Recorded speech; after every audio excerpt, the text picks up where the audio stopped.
verdim ana. Banu Çiçek'ten delili almaya gideceğimi bilir.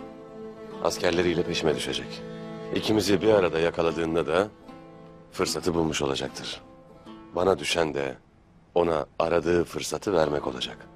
Onca askerle nasıl baş edeceksin oğul?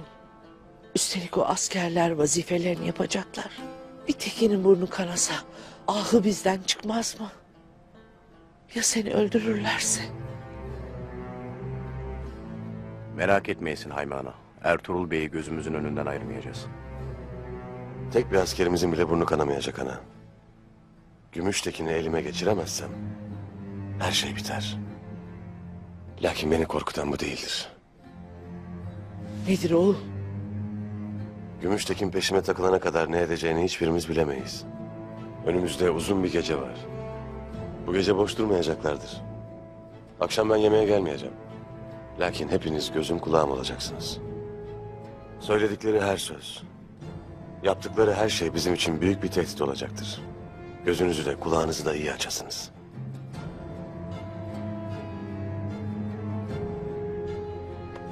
Seni yalnız göndermek çok ağrıma gider kardeşim. Duaların da yanımda olacağını bilirim ağabey. Sen istirahat edesin. Eyvallah.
Gündoğdu Bey'im.